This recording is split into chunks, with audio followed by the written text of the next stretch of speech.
Calling पर। अच्छा जी, तो summation F into log of x 37.233 summation F 30 divide कर दीजिए, रिजल्ट आ जाएगा। कोई बता सकता है कि एंटी लॉग कैसे निकलेगा?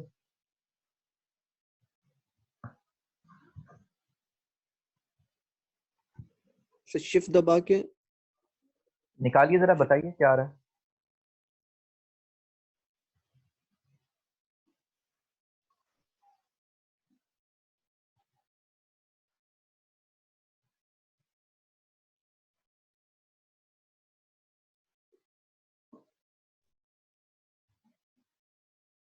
सर यही आंसर आ रहा है 17.42।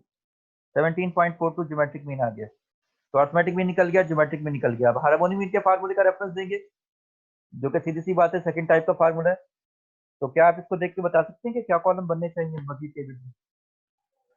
सर दो कॉलम बनने चाहिए, एक एफ का और एक एफ अपॉन एक्स का। एफ का हमारे पास पहले से मौजूद है, तो एफ अपॉन एक्स का एक और कॉलम बनाएंगे हम। एफ अपॉन एक्स का कॉलम बना लेंगे, शाबाश।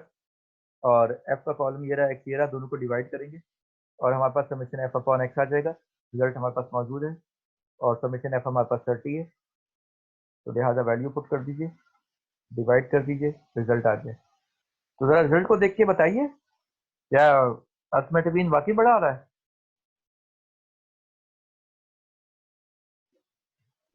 जी सर, बड़ा है सर। अर्थमेटिक मीन बड़ा है अर्थमेटिक ज्योमेट्रिक मीन से, और ज्योमेट्रिक मीन बड़ा है ज्योमेट्रिक हार्मोनिक मीन मीन। से। तो hence arithmetic mean greater than geometric mean greater than harmonic mean. सही है जी। तो ये जी sir. Arithmetic mean, geometric mean, sir harmonic mean की डिस्कशन थी। तो इसमें मजीद तफसील भी हो सकती है, लेकिन फिलहाल इतना काफी है। तो हमारे पास जो मेजर ऑफ सेंट्रल लोकेशन थे वो 5 थे, उसमें arithmetic mean, geometric mean, harmonic mean. तो आज हमने 3 को डिस्कस किया, arithmetic mean, geometric mean, harmonic mean को। अब रह गया मीडियन और मॉड। क्या ख्याल है, डिस्कस कर लें मीडियन और मॉड? सर कर लेते हैं सर, इशा से पहले जितना हो जाए। सही है। ईशा कितने बजे? सर हमारे यहाँ तो 7:45 सर। अच्छा माशाल्लाह, लेकिन मेरे तो 7:30 बजे, तो 10-15 मिनट है। सर मीडियन और आपने मॉड की। एक सवाल था सर। जी कहिए। सर इससे पहले जो अभी हमने ये जो पढ़े हैं arithmetic mean, geometric mean, sir इन तीनों में फर्क क्या है सर? इस तीनों का मकसद एक ही होता है, पर्पस? इसकी बहुत तफसील है भाई। सवाल ये पैदा होता है कि arithmetic mean, geometric mean, harmonic mean, और फिर आगे आपके पास मीडियन और मॉड, ये 5 मेजर ऑफ सेंट्रल लोकेशन है। तो पहला तो जहन में सवाल ये पैदा होता है कि 5-5 क्यों बनाए गए हैं भाई? एक ही बहुत था। कि अगर ये भी पांचों के पांचों मेजर ऑफ सेंट्रल लोकेशन है, जो कि डेटा की सेंट्रल वैल्यू को बताते हैं, जो डेटा की रिप्रेजेंटेटिव वैल्यू को डिफाइन करते हैं, तो 5 बनाने की क्या जरूरत है? एक ही बहुत था, अर्थमेटिक मीन से ही काम चल जाता, हमें आइडिया हो जाता। तो ये 5 क्यों बनाए गए? हर एक की अपनी सिग्निफिकेंस है, हर एक के अपने प्रोस हैं, हर एक के अपने कॉन्स हैं। तो हर एक की अपनी प्रॉपर्टीज हैं, हर एक के प्लस पॉइंट्स हैं, हर एक के नेगेटिव पॉइंट्स हैं। It depends on the nature of the data. Different type के डेटा पर डिफरेंट मेजर को यूज करते हैं। अभी आपने arithmetic mean, geometric mean, harmonic mean को यूज किया, तो आपने ये देखा कि सर वो तो वही 3 टाइप के डेटा थे, वही ज्योमेट्रिक मीन कंप्यूट कर लिया, वही हार्मोनिक मीन, वही अर्थमेटिक मीन कंप्यूट कर लिया। लेकिन इसकी तफसील बहुत ज्यादा है। ज्योमेट्रिक मीन हम यूज करते हैं जहाँ पे हमारे पास रेट्स और रेशियोज दिए होते हैं, तो वहां पे ज्योमेट्रिक मीन अच्छा रिजल्ट देता है as compare to arithmetic mean. से जाए के पांचों में अर्थमेटिक मीन सबसे अच्छा मेजर है। लेकिन कुछ क्वेश्चन पे ज्योमेट्रिक मीन बहुत अच्छा रिजल्ट देता है, कुछ क्वेश्चन पे हार्मोनिक मीन बहुत अच्छा रिजल्ट देता है। तो इसकी अपनी अपनी तफसील है, जो कि अभी आपके सामने नहीं आई। तो आपका सवाल बिल्कुल बजा है कि ये जो कहाँ कहाँ तीनों हमने पढ़ तो लिए, लेकिन तीनों की अपनी सिग्निफिकेंस है। लेकिन शायद आपको मीडियन मॉड में मैं आप दिखा सकूं, कि मीडियन की सिग्निफिकेंस दिखा सकूं, कि कुछ जगहों पे मीडियन बहुत अच्छा मेजर है जहाँ पे मीन भी आपको प्रूव नहीं कर सकती।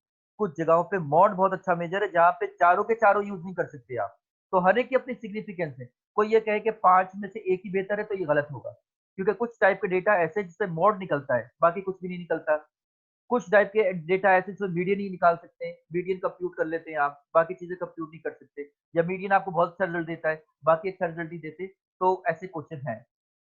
और कुछ पे अर्थमेटिक मीन बहुत अच्छा मेजर है, कुछ पे ज्योमेट्रिक मीन बहुत अच्छा मेजर है, कुछ पे हार्मोनिक मीन बहुत अच्छा मेजर है। तो उसकी तफसील बहरहाल अगर आपने सवाल पूछा है, तो मैं इंशाल्लाह इस तरह के क्वेश्चन आपको दिखा दूंगा। लेकिन वो जो आपके जहन में सवाल है मीडियन और मॉड में, शायद वो आपको कुछ नजर आ जाए, कुछ आपको नजर आ जाए कि कुछ डेटा ऐसे हैं जहाँ पर मीडियन ही निकलता है, बाकी चीजें नहीं निकलती, वहां पे मॉड ही निकलता है, बाकी चीजें नहीं निकलती। कुछ जगह कुछ क्वेश्चन के टाइप के डेटा ऐसे जहाँ पे अर्थमेटिक मीनिंग कंप्यूट करते हैं और कुछ पे ऐसे है कि हार्मोनिक मीनिंग कंप्यूट करते हैं। तो वो बड़ी तफसील है, आपका क्वेश्चन बचा है, तो मैं इसको ध्यान में रखते हुए इंशाल्लाह नेक्स्ट टाइम कुछ कोशिश करूंगा कि इसको डिफाइन करूँ। तो अभी पहले मीडियन पढ़ना था, लेकिन मीडियन नहीं पढ़ रहे, मीडियन का आर्टिकल थोड़ा बड़ा है। मॉड को डिस्कस कर लेते हैं, मॉड थोड़ा आसान है, टाइम भी कम है, तो मॉड को डिस्कस कर लेते हैं। मॉड, ये मॉड नहीं है, मोड, इसको पढ़ते हैं मोड। तो मोड क्या है, इसकी डेफिनेशन पढ़ लेते हैं। The mode of A set of observation is that value which occurs most often और विद द ग्रेटेस्ट फ्रीक्वेंसी। किसी भी डेटा का मोड है क्या? Mode of the set of observation is that क्या है?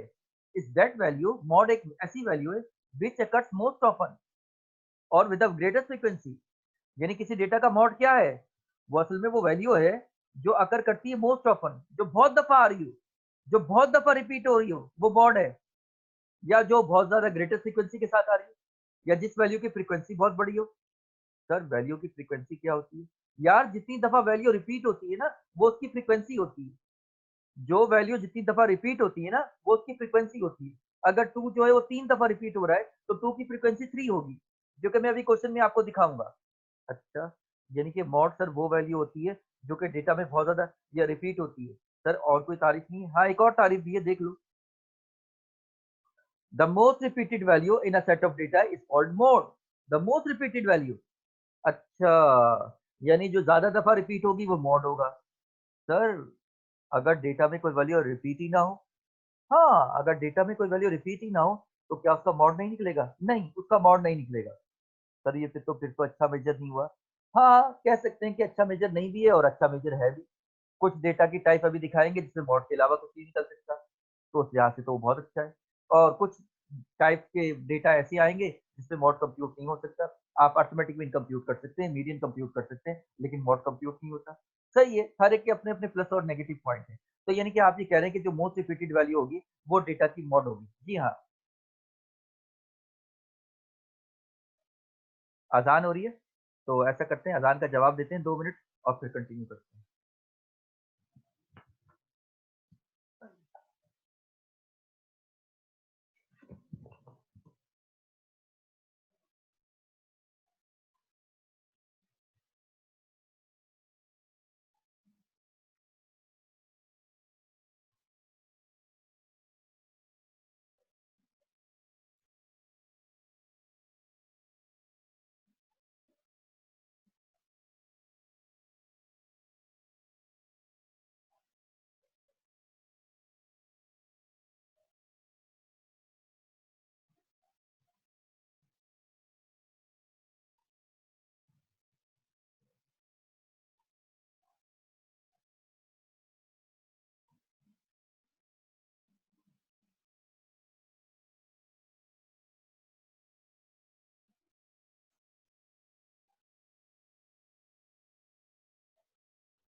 हाँ जी, कंटिन्यू करें।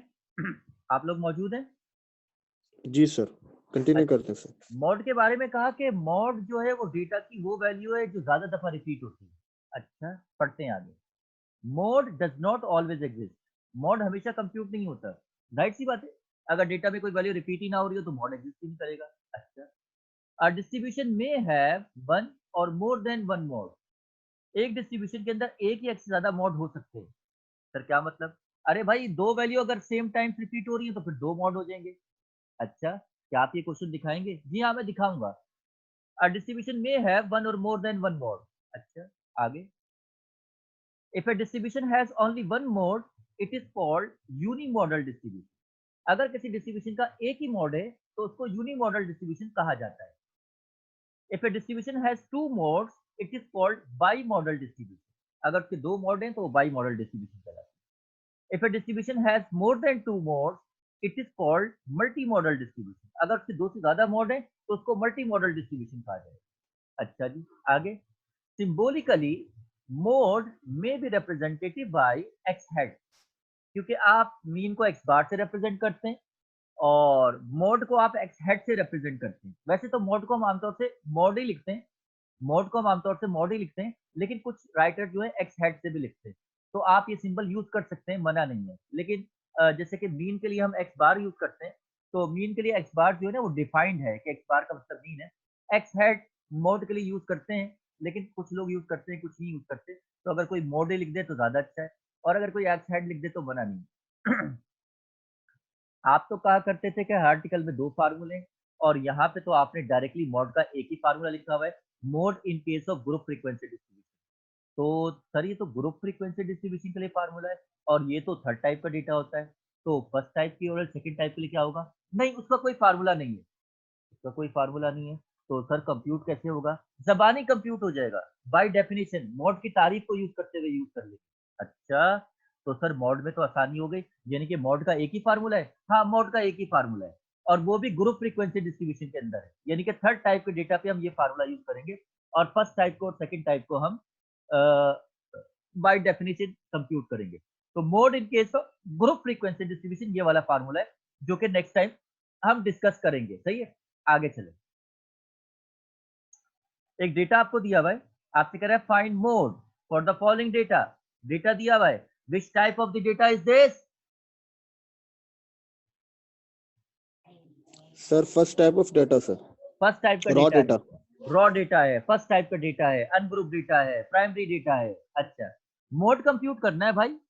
क्या फार्मूला लगा दें? एक ही फार्मूला है, लगा दें इस पे? नहीं सर, नहीं लगेगा सर। क्यों? एक ही लगा दो भाई, हर सवाल पे यही लगेगा, एक ही फार्मूला, इसके अलावा तो है ही नहीं, क्या करें फिर? नहीं सर, ये जो फार्मूला सर ये ग्रुप फ्रीक्वेंसी डिस्ट्रीब्यूशन की सूरत में अच्छा, लगता ये है। ग्रुप फ्रीक्वेंसी डिस्ट्रीब्यूशन के लिए है, और ये जो क्वेश्चन दिया हुआ है ग्रुप फ्रीक्वेंसी डिस्ट्रीब्यूशन का नहीं है, तो भाई मॉड कैसे कंप्यूट करें? मॉड की तारीफ क्या है? सर वो जो रिपीटेड जो फिगर है वो तो जो रिपीटेड वैल्यू होगी वो मॉड होगा। तो डेटा में देखें, कोई रिपीटेड वैल्यू नजर आ रही है आपको? सर 11 है और 10 है, 9 भी है। तो ज्यादा दफा रिपीट, देखें तारीफ को देखें। The most repeated value, most superlative degree, most repeated value, the most repeated value, सबसे ज्यादा दफा जो रिपीट हो वो मॉड है। सर वो 11 है, सिर्फ 3 दफा रिपीट हो रहा है। 10 दो दफा रिपीट हो रहा है, 11 तीन दफा रिपीट हो रहा है। तो 11 ज्यादा दफा रिपीटेड वैल्यू है, मोस्ट रिपीटेड वैल्यू ज्यादा, 11 मॉड होगा। और फ्रीक्वेंसी के बारे में बताऊं मैं आपको, ये कह रहा था कि जो हाईएस्ट फ्रीक्वेंसी होगी वो मॉड होगा। तो वो भी मैं साथ साथ बताता चलूं। With the greatest mod is that value which which which is with the greatest frequency, इसकी फ्रीक्वेंसी ग्रेटेस्ट हो। तो इस डेटा में अगर मैं आपको कहूं, तो 10 की फ्रीक्वेंसी कितनी होगी? 2 होगी। 10 की फ्रीक्वेंसी 2 होगी, क्योंकि 10 दो दफा रिपीट हो रहा है। और 11 की फ्रीक्वेंसी 3 होगी, क्योंकि 11 तीन दफा रिपीट हो रहा है। तो मोस्ट रिपीटेड यानी कि ग्रेटेस्ट फ्रीक्वेंसी किसकी हुई? 11 की हुई। तो लिहाजा दोनों सूत्रों में मोड यही है। क्या लिखेंगे? Since 11 is the most repeated value, therefore mod is equal to 11. So this completes the question. Sir mod तो बड़ा आसान है। हाँ, mod बड़ा आसान है जी। एक और क्वेश्चन दिया हुआ है, जल्दी से देख लें। सर इसमें तो बहुत सारी वैल्यू रिपीट हो रही है। हाँ बहुत सारी रिपीट हो रही है। तो क्या ये सारे मोड है? नहीं सारे तो मोड नहीं है, जरा गौर से देखो। सर इसमें मोस्ट रिपीटेड जो नंबर है सर वो 2 हैं, 5 और 8 दोनों 4-4 दफा रिपीट हुए। तो उनकी लिहाजा फ्रीक्वेंसी 4 है। सही है, तो लिहाजा मोड फिर क्या हुआ, 5 हुआ, 8 हुआ, या इसका मिड पॉइंट निकाल लें? ये दोनों होंगे, इसको बाय मॉड मॉड इस शायद इसका कोई नाम ऐसा जी, होगा, इसको बाई मॉडल डिस्ट्रीब्यूशन कहते हैं, इसके टू बाय मोड्स हैं। Model distribution. हाँ, बाई मॉडल डिस्ट्रीब्यूशन के टू मोड्स हैं। तो लिहाजा since 5 and 8 are the most repeated value, therefore there are two modes, that is mode equal to 5 and 8. शाबाश। Now we have to find the mode of this data. Find mode.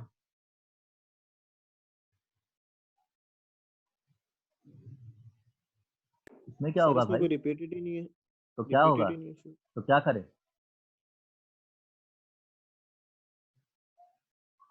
वो तो कह रहा है mode निकालो, तो जवाब बताओ उसको। तो पेपर में कहेगा फाइंड मोड, क्या करेंगे? मालूम नहीं सर। फार्मूला लगा दें क्या इस पे?